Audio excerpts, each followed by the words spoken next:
l'eau, c'est-à-dire nous mourons avec Christ. Et lorsque nous sortons de l'eau, nous ressuscitons avec lui dans une nouveauté de vie. Donc nous donnons maintenant, nous vivons maintenant pour Christ, nous vivons maintenant pour Dieu.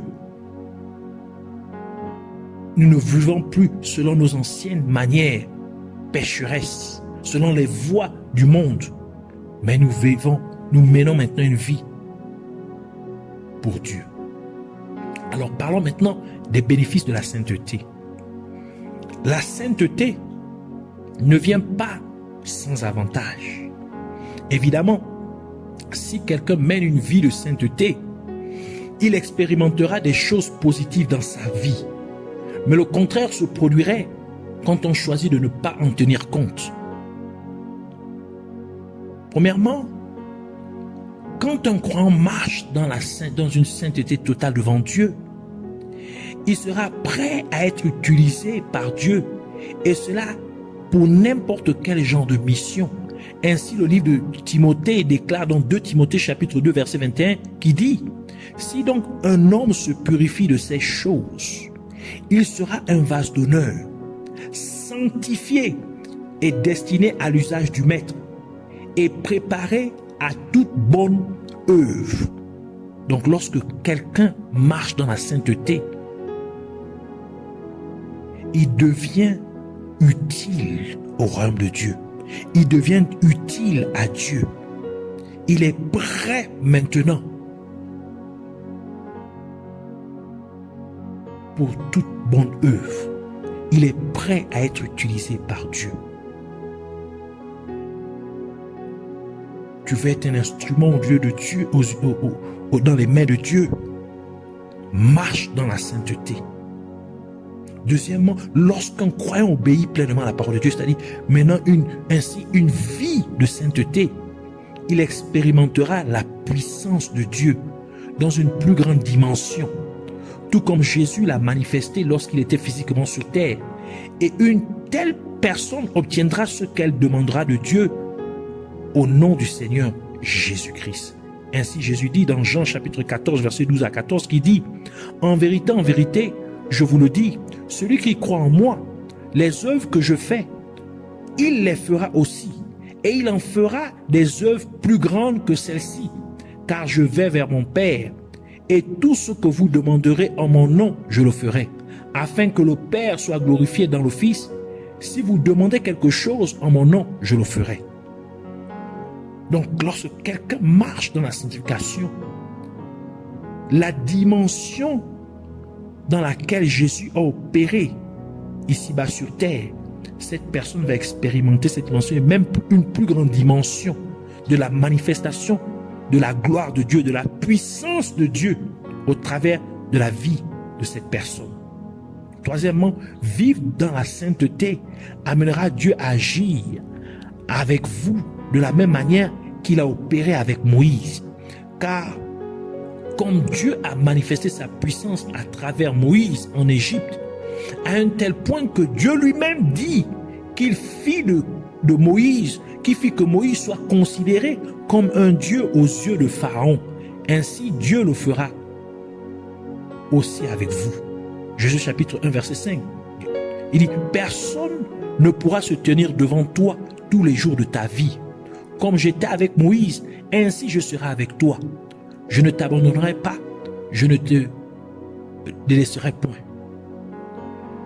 Exode chapitre 7, verset 1 qui dit: et l'Éternel dit à Moïse: vois, je t'ai fait un Dieu pour Pharaon, et Aaron, ton frère, sera ton prophète. En effet, aux yeux de Dieu, le croyant est censé être considéré comme un Dieu par les incroyants, à cause de la manière dont Dieu est supposé manifester sa puissance à travers lui. Malheureusement, ce n'est pas le cas. Mais nous, en tant que croyants, fonctionnons plutôt comme de simples hommes, faisant ainsi dire à Dieu que nous sommes des enfants du Très-Haut. Et pourtant, nous mourons comme des hommes normaux. Jean chapitre 10, verset 32 à 36 qui dit: Jésus leur répondit: je vous ai montré beaucoup de bonnes œuvres de la part de mon Père. Pour laquelle de ces œuvres me lapidez-vous? Les Juifs lui répondirent, ce n'est point pour une bonne œuvre que nous te lapidons, mais pour un blasphème, et parce que toi, qui es un homme, tu te fais Dieu. Jésus leur répondit, n'est-il pas écrit dans votre loi, j'ai dit, vous êtes des dieux.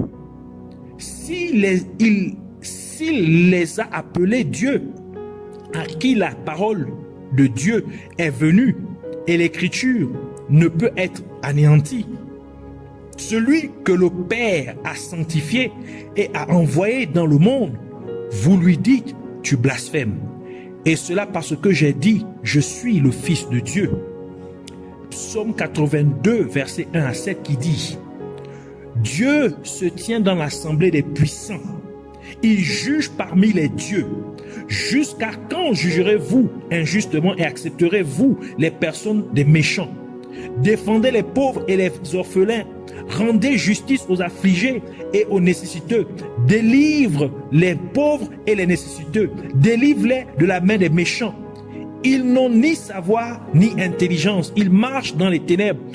Tous les fondements de la terre sont ébranlés.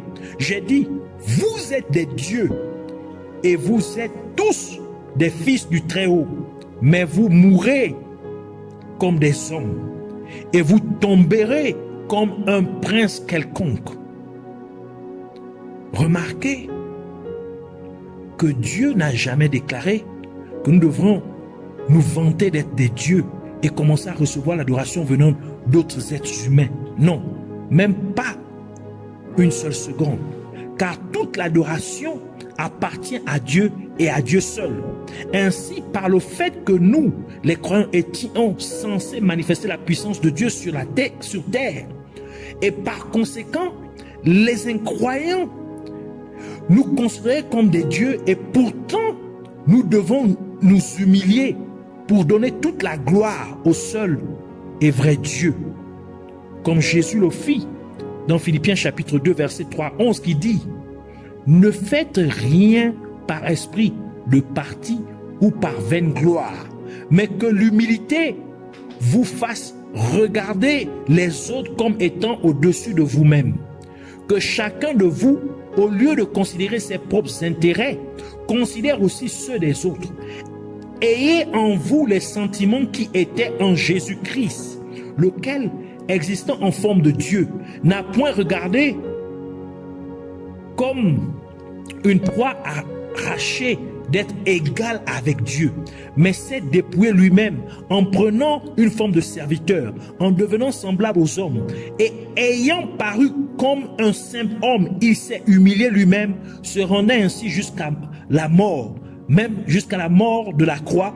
C'est pourquoi aussi Dieu l'a souverainement élevé et lui a donné le nom qui est au-dessus de tout nom, afin qu'au nom de Jésus, tout genou fléchisse dans les cieux, sur la terre et sous la terre, et que toute langue confesse que Jésus-Christ est Seigneur, à la gloire de Dieu le Père. Quand Dieu se réfère aux croyants comme étant des dieux, il implique en fait que nous devons dépeindre l'image même de Dieu en manifestant la puissance de Dieu sur la face de la terre, car Dieu est appelé le Tout-Puissant, d'où la parole de Dieu dit dans Apocalypse chapitre 1 verset 8, je suis l'alpha et l'oméga, le commencement et la fin, dit le Seigneur, qui était et qui vient, le Tout-Puissant. Romains chapitre 8 verset 29, je peux dire, car ceux qu'il a connus d'avance, il les a aussi prédestinés à être semblables à l'image de son Fils, afin que son Fils fût le premier-né entre plusieurs frères. Quatrièmement, quand un croyant marche dans une sainteté totale devant Dieu, Dieu le placera au-dessus des autres hommes. Il sera béni partout où il ira. Tout ce qu'il fera sera fructueux. Dieu combattra ses ennemis. Les gens verront que Dieu est vraiment avec lui. Et ils auront peur de lui. Il sera celui qui prête et non celui qui emprunte. Car le prêteur règne sur l'emprunteur. Il sera le premier et non le dernier. Proverbe chapitre 22, verset 7, qui dit, dans la deuxième partie, qui dit, Proverbe chapitre 22, verset 7, qui dit, le riche domine sur les pauvres, et celui qui emprunte est esclave de celui qui prête. Deutéronomie chapitre 28, verset 1 à 14, qui dit, et il arrivera, si tu écoutes diligemment la voix de l'Éternel ton Dieu, pour observer et mettre en pratique tous ces commandements que je te commande aujourd'hui, que l'Éternel ton Dieu te placera au-dessus de toutes les nations de la terre. Et toutes ces bénédictions viendront sur toi et t'atteindront si tu écoutes la voix de l'Éternel ton Dieu. Tu seras béni dans la ville et tu seras béni dans les champs. Bénis seront le fruit de ton corps et le fruit de ton sol et le fruit de ton bétail, l'augmentation de tes vaches et le troupeau de tes brebis. Béni soit ta corbeille et ton grenier. Tu seras béni quand tu entreras et tu seras béni quand tu sortiras. L'Éternel te donnera la victoire sur tes ennemis qui s'élèveront contre toi. Ils sortiront contre toi par un seul chemin et ils s'enfuiront devant toi par 7 chemins. L'Éternel te donnera la bénédiction d'être avec toi dans tes greniers et dans toutes tes entreprises. Il te bénira dans le pays que l'Éternel ton Dieu te donne. L'Éternel t'établira un peuple saint comme il te l'a juré. Si tu gardes les commandements de l'Éternel ton Dieu et si tu marches dans ses voies, et tous les peuples de la terre verront que tu es appelé du nom de l'Éternel et ils te craindront. L'Éternel te comblera de bien en multipliant le fruit de tes entrailles, le fruit de tes troupeaux et le fruit de ton sol dans le pays que l'Éternel a juré à tes pères de te donner. L'Éternel t'ouvrira son bon trésor, le ciel, pour donner la pluie à ton pays en sa saison et pour bénir tout l'ouvrage de ta main. Et tu prêteras à de nombreuses nations et tu n'emprunteras pas. L'Éternel fera de toi la tête et non la queue. Tu seras toujours en haut et tu ne seras jamais en bas. Lorsque tu obéiras au commandement de l'Éternel ton Dieu, que je te prescris aujourd'hui, lorsque tu les observeras et les mettras en pratique, et que tu ne te détourneras ni à droite ni à gauche de tous les commandements que je vous donne aujourd'hui pour aller après d'autres dieux et pour les servir. Et l'opposé de ce qui précède arrivera à celui qui ne marche pas dans l'obéissance à la parole de Dieu. Cela est déterminé dans Deutéronome 28, versets 15 à 68. Donc, tout le reste de ce chapitre sont des malédictions qui vont tomber sur ceux qui échouent de marcher dans la sainteté, qui échouent d'obéir à la parole aux instructions de Dieu, à la parole de Dieu. Cinquièmement, quiconque prononce le nom du Seigneur, Jésus, doit être saint, car le nom de Jésus est saint. C'est pourquoi la parole de Dieu dit dans 2 Timothée chapitre 2 verset 19, néanmoins le fondement de Dieu est certain. Ainsi le Seigneur connaît ceux qui sont à lui. Quiconque prononce le nom du Seigneur, qui s'éloigne de l'iniquité. Non seulement parce que le nom de Jésus est saint, mais aussi lorsqu'on l'utilise contre les démons. Les démons peuvent exercer des représailles contre la personne qui ne croit pas en Jésus-Christ comme son sauveur et Seigneur. Et si la personne ne mène pas une vie de sainteté, c'est ce qui arriva aux 7 fils de Siva, comme décrit dans le livre des Actes, Actes chapitre 19, verset 13 à 17, qui dit: quelques exorcistes juifs ambulants essayèrent d'invoquer sur ceux qui avaient des esprits malins le nom du Seigneur Jésus en disant: je vous conjure par Jésus que Paul prêche. Ceux qui faisaient cela étaient 7 fils de Siva, juifs, l'un des principaux sacrificateurs. L'esprit malin leur répondit: je connais Jésus et je connais qui est Paul, mais vous, qui êtes-vous? Et l'homme dans lequel était l'esprit malin s'élança sur eux, se rendit maître de tous, et les maltraita de telle sorte qu'ils s'enfuirent de cette maison nus et blessés. Et cela était connu de tous les Juifs et de tous les Grecs qui habitaient aussi à Éphèse. Et la peur tomba sur eux tous, et le nom du Seigneur Jésus fut magnifié. Enfin, sixièmement, lorsque vous marchez dans la sainteté, lorsque vous surmontez la tentation et le péché, les anges viennent à votre service. Chaque fois qu'un croyant surmonte la tentation ou surmonte un péché, les anges viennent automatiquement le servir à ce moment précis. Matthieu chapitre 4 verset 1 à 11 qui dit « Alors Jésus fut conduit par l'Esprit dans le désert pour être tenté par le diable. Et lorsqu'il eut jeûné 40 jours et 40 nuits, il eut ensuite faim.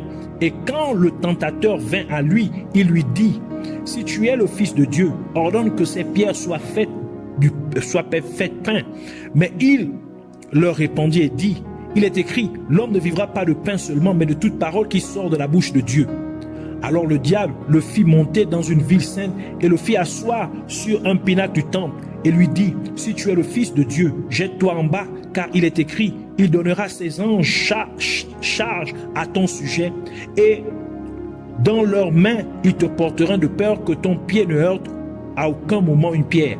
Jésus lui dit, il est encore écrit, tu ne tenteras pas le Seigneur ton Dieu. De nouveau, le diable l'emmena sur une montagne très élevée et lui montra tous les royaumes du monde et leur gloire et lui dit, je te donnerai toutes ces choses si tu te prosternes et m'adores. Alors Jésus lui dit, retire-toi Satan, car il est écrit, tu adoreras le Seigneur ton Dieu et tu le serviras lui seul. Alors le diable le quitta et voici des anges vinrent et le servirent. Dans ce passage ci-dessus, nous voyons que Jésus fut tenté par le diable. Et après plusieurs tentatives de Satan, Jésus ne céda à aucune de ces tentations. Utilisons toujours la parole de Dieu pour repousser Satan. Et après, Jésus chassa Satan et le diable partit en fuyant. En voyant qu'il échoua à chaque tentative, nous pouvons voir que juste après le départ du diable, les anges de Dieu vinrent servir Jésus. Et c'est ce qui se passe pour tout croyant qui surmonte quelconque tentation. Pour tout croyant qui surmonte quelconque péché, les anges viennent se porter à son service. C'est pourquoi il est important de marcher dans la sanctification. Il est important de mener une vie de sainteté, car il y a tellement d'avantages, tellement de bénéfices, tellement de bienfaits lorsque nous marchons dans la sainteté. Ainsi, nous voulons prier. Alors répète cette prière après moi. Béni soit ton Saint-Nom, Père Céleste, car toutes tes voies pour moi sont justes et pleines de merveilles. Je te remercie de m'avoir donné la compréhension par la connaissance de ta parole au nom de Jésus-Christ. Je te prie, Abba Père, de me permettre non seulement de rendre mes actions et mes voies agréables à tes yeux, mais aussi tout ce qui me concerne. Que mes actions, que mes voies, que mon comportement, mes attitudes, ma pensée, mes paroles, mon environnement, ma façon de m'habiller et tout ce que je regarde et écoute, oui, que chaque détail de moi te soit agréable, que chacun d'eux dépeigne ta justice, c'est-à-dire la sainteté au nom de Jésus-Christ. Je te prie au nom de Jésus de me donner la force de me purifier, de purifier tout chemin impur, de me purifier de tout chemin impur, afin que je puisse être un vase d'honneur, sanctifié, destiné à ton usage et préparé pour toute bonne œuvre.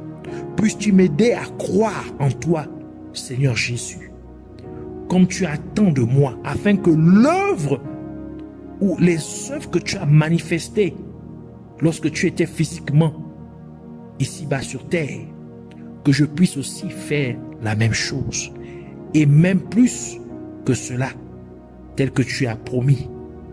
Aide-moi, Père Céleste, à être le genre de croyant que tu m'as appelé à devenir en tant que fils et fille du Très-Haut. De même que tu as marché avec Moïse et l'a fait Dieu pour Pharaon, marche aussi avec moi et fais de moi un Dieu pour les incroyants, afin que je puisse les attirer à toi, qu'ils croient aussi en toi et qu'ils te donnent pleinement leur vie au nom de Jésus-Christ. Fais-moi marcher dans la sainteté, dans une sainteté totale devant toi. Que tu me places au-dessus, toujours en haut et pas en bas. Que je sois béni partout où je vais. Que tout ce que je fais soit fructueux. Que tu combattes mes ennemis. Que les gens voient que tu es vraiment avec moi et qu'ils aient peur de moi. Que je sois celui qui prête et non celui qui emprunte. Que je sois le premier et non le dernier. Que je sois toujours en haut et jamais en bas. Laisse que cela soit ma portion. Au nom de Jésus-Christ. Merci encore de m'exaucer. Au nom de Jésus-Christ. Que la gloire, l'honneur et la majesté te soient rendues. À toi le seul et véritable Dieu. Au nom de Jésus, nous avons prié.